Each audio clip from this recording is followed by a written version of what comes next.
Punjabi radio USA ਪੇਸ਼ ਕਰਦਾ ਹੈ ਅੱਜ ਦਾ ਦਿਨ ਸਿੱਖ ਇਤਿਹਾਸ ਵਿੱਚ।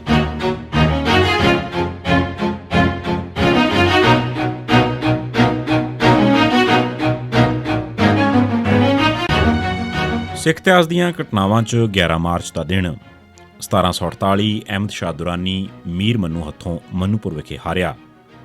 ਲਾਹੌਰ ਉੱਤੇ ਕਬਜ਼ਾ ਕਰਨ ਮਗਰੋਂ ਅਹਿਮਦ ਸ਼ਾਹ ਦੁਰਾਨੀ 2 ਮਾਰਚ 1748 ਨੂੰ ਸਰਹੰਦ ਪਹੁੰਚ ਗਿਆ। ਇਸ ਵੇਲੇ ਸਰਹੰਦ 'ਚ 1000 ਤੋਂ ਵੀ ਘੱਟ ਮੁਗਲ ਫੌਜੀ ਸਨ ਤੇ ਬਾਕੀ ਸਿਰਫ ਔਰਤਾਂ ਹੀ ਸਨ। ਇਸ ਕਰਕੇ ਅਹਿਮਦ ਸ਼ਾਹ ਨੂੰ ਇਸ ਨਗਰ ਉੱਤੇ ਕਬਜ਼ਾ ਕਰਨ 'ਚ ਕੋਈ ਮੁਸ਼ਕਲ ਨਾ ਆਈ। ਜਦ ਮੁਗਲ ਸ਼ਹਿਜ਼ਾਦੇ ਅਹਿਮਦ, ਜੋ ਫੌਜ ਦੀ ਅਗਵਾਈ ਕਰ ਰਿਹਾ ਸੀ, ਨੂੰ ਢੇਰੀ ਤੇ ਅਹਿਮਦ ਸ਼ਾਹ ਦੇ ਕਬਜ਼ੇ ਦੀ ਖਬਰ ਮਿਲੀ ਤਾਂ ਉਸਨੇ ਫੌਜ ਨੂੰ ਢੇਰੀ ਵੱਲ ਕੂਚ ਕਰਨ ਦਾ ਹੁਕਮ ਦਿੱਤਾ। ਮੁਗਲ ਫੌਜਾਂ ਨੇ ਢੇਰੀ ਤੋਂ 15 ਕਿਲੋਮੀਟਰ ਦੂਰ ਪਿੰਡ ਮਨੂਪੁਰ ਦੀ ਹਦੂਦ 'ਚ ਮੋਰਚੇ ਪੁੱਟ ਲਏ। ਇਸ ਲੜਾਈ 'ਚ ਕਮਰੂਦੀਨ ਤੇ ਉਸਦਾ ਪੁੱਤਰ ਮੋਇਨੂਦੀਨ ਮੀਰ ਮੰਨੂ ਆਪ ਅੱਗੇ ਆ ਕੇ ਲੜੇ ਸਨ। ਕੁਝ ਦਿਨ ਦੋਹਾਂ ਫੌਜਾਂ ਵਿਚਕਾਰ ਨਿੱਕੀਆਂ-ਮੋਟੀਆਂ ਝੜਪਾਂ ਹੁੰਦੀਆਂ ਰਹੀਆਂ। ਅਖੀਰ 11 ਮਾਰਚ ਦੇ ਦਿਨ ਅਹਿਮਦ ਸ਼ਾਹ ਦੀਆਂ ਫੌਜਾਂ ਨੇ ਦਿੱਲੀ ਦਰਬਾਰ ਦੀਆਂ ਫੌਜਾਂ ਉੱਤੇ ਹਮਲਾ ਕਰ ਦਿੱਤਾ। ਪਹਿਲੇ ਹਮਲੇ 'ਚ ਇੱਕ ਗੋਲਾ ਵਜ਼ੀਰ ਆਲਾ ਕਮਰੂਦੀਨ ਨੂੰ, ਜੋ ਉਸ ਵੇਲੇ ਨਮਾਜ਼ ਪੜ੍ਹ ਰਿਹਾ ਸੀ, ਨੂੰ ਵੱਜਾ ਤੇ ਉੱਥੇ ਮਰ ਗਿਆ। ਮੋਇਨੂਦੀਨ ਨੇ ਆਪਣੇ ਬਾਪ ਦੀ ਲਾਸ਼ ਨੂੰ ਸਿਰਹਾਣਿਆਂ ਦੀ ਮਦਦ ਨਾਲ ਹਾਥੀ ਤੇ ਇੰਜ ਟਿਕਾਇਆ ਕਿ ਉਹ ਬੈਠਾ ਹੋਇਆ ਫੌਜ ਦੀ ਅਗਵਾਈ ਕਰਦਾ ਨਜ਼ਰ ਆਉਂਦਾ ਸੀ। ਇਸ ਦੇ ਨਾਲ ਹੀ ਉਸਨੇ ਦੁਰਾਨੀ ਦੀ ਫੌਜ ਤੇ ਜ਼ਬਰਦਸਤ ਹਮਲਾ ਕਰ ਦਿੱਤਾ। ਛੇਤੀ ਹੀ ਦੋਹਾਂ ਧਿਰਾਂ 'ਚ ਭਿਆਨਕ ਜੰਗ ਸ਼ੁਰੂ ਹੋ ਗਈ। ਜੰਗ ਦੌਰਾਨ ਇੱਕ ਗੋਲੀ ਵਿੱਚੋਂ ਇੱਕ ਚੰਗਿਆੜੀ ਉੱਡ ਕੇ ਅਹਿਮਦ ਸ਼ਾਹ ਦੁਰਾਨੀ ਵਾਲੇ ਪਾਸੇ ਬਾਰੂਦ ਨਾਲ ਭਰੇ ਇੱਕ ਗੱਡੇ ਤੇ ਜਾ ਡਿੱਗੀ। ਇਸ ਚੰਗਿਆੜੀ ਨਾਲ ਉਸ ਗੱਡੇ 'ਚ ਪਏ ਤੀਰ ਆਪਣੇ ਆਪ ਚੱਲਣ ਲੱਗ ਪਏ। ਇਹਨਾਂ ਤੀਰਾਂ ਨਾਲ ਵੀ ਬਾਰੂਦ ਲੱਗਾ ਹੋਇਆ ਸੀ। ਇਸ ਕਰਕੇ ਇਹਨਾਂ 'ਚੋਂ ਅੱਗੋਂ ਹੋਰ ਚੰਗਿਆੜੀਆਂ ਨਿਕਲ ਕੇ ਤੀਰਾਂ ਵਾਲੇ ਹੋਰ ਗੱਡਿਆਂ ਤੇ ਜਾ ਡਿੱਗੀਆਂ। ਇੰਜ ਸੈਂਕੜੇ ਤੀਰ ਚੱਲਣ ਲੱਗ ਪਏ।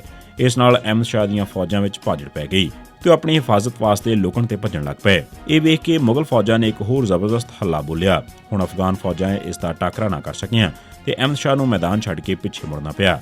ਮਨੂਪੁਰ 'ਚ ਹਾਰਨ ਮਗਰੋਂ ਅਹਿਮਦ ਸ਼ਾਹ ਵਾਪਸ ਢੇਰੀ ਵੱਲ ਮੁੜ ਪਿਆ ਤੇ ਇੱਥੋਂ ਵੀ 5 ਦਿਨ ਮਗਰੋਂ 17 ਮਾਰਚ ਨੂੰ ਲਾਹੌਰ ਵੱਲ ਚੱਲ ਪਿਆ। ਇੱਥੇ ਉਹ ਬਹੁਤਾ ਚਿਰ ਨਾ ਰੁਕਿਆ ਤੇ 26 ਮਾਰਚ ਨੂੰ ਆਪਣੇ ਵਤਨ ਨੂੰ ਮੁੜ ਗਿਆ। 1783 ਸਿੱਖਾਂ ਨੇ ਲਾਲ ਕਿਲ੍ਹੇ ਉੱਤੇ ਨੀਲਾ ਨਿਸ਼ਾਨ ਸਾਹਿਬ ਲਹਿਰਾਇਆ।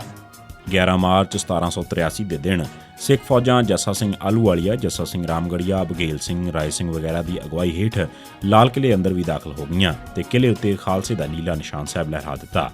ਇਸ ਮੌਕੇ ਜਰਨੈਲਾਂ ਨੇ ਦਲ ਖਾਲਸਾ ਦਾ ਮੁਖੀ ਹੋਣ ਦੇ ਨਾਤੇ ਜੱਸਾ ਸਿੰਘ ਆਹਲੂਵਾਲੀਆ ਨੂੰ ਤਖਤ ਤੇ ਬੈਠਣ ਵਾਸਤੇ ਕਿਹਾ, ਪਰ ਉਸਨੇ ਇਹ ਕਹਿ ਕੇ ਨਾ ਕਰ ਦਿੱਤੀ ਕਿ ਸਿੱਖਾਂ 'ਚ ਅਜਿਹੇ ਬਾਦਸ਼ਾਹ ਦਾ ਕੋਈ ਸਿਧਾਂਤ ਨਹੀਂ ਹੈ। ਇਸ ਕਰਕੇ ਕੋਈ ਵੀ ਉਸ ਤਖਤ ਤੇ ਬੈਠਣ ਵਾਸਤੇ ਤਿਆਰ ਨਾ ਹੋਇਆ।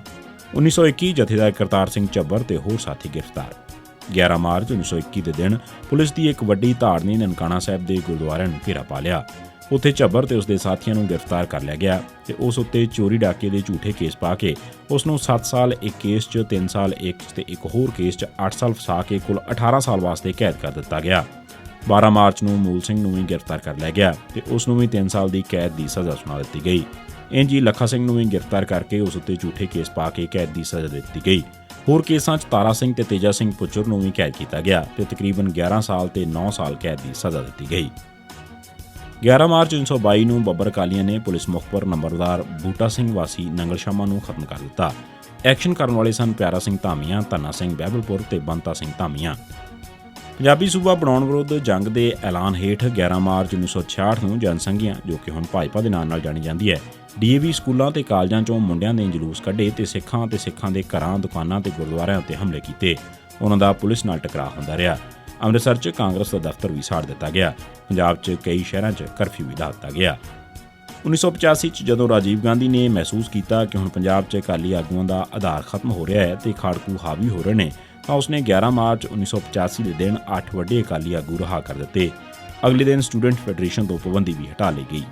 11 ਮਾਰਚ 1990 ਦੇ ਦਿਨ ਪੰਜਾਬ ਪੁਲਿਸ ਨੇ ਦਿਦਾਰ ਸਿੰਘ ਉਰਫ ਕੁੱਕੂ, ਸੁਰਜੀਤ ਸਿੰਘ ਬਿੱਟੂ ਵਾਸੀ ਟੁੱਟ, ਨਿਸ਼ਾਨ ਸਿੰਘ ਬਾਬਾ ਵਾਸੀ ਰੱਤਾਖੇ, ਹਿੰਮਤ ਸਿੰਘ, ਸੁਖਦੇਵ ਸਿੰਘ ਔਰ ਫੌਜੀ ਬਲਦੇਵ ਸਿੰਘ ਗ੍ਰੰਥੀ ਵਾਸੀ ਰਾਣੀਵਾਲ ਨੂੰ ਨਕਲੀ ਮੁਕਾਬਲੇ ਸ਼ਹੀਦ ਕੀਤਾ। ਇਹ ਸੀ ਸਿੱਖ ਇਤਿਹਾਸ ਦੀਆਂ ਘਟਨਾਵਾਂ 'ਚ 11 ਮਾਰਚ ਦਾ ਦਿਨ।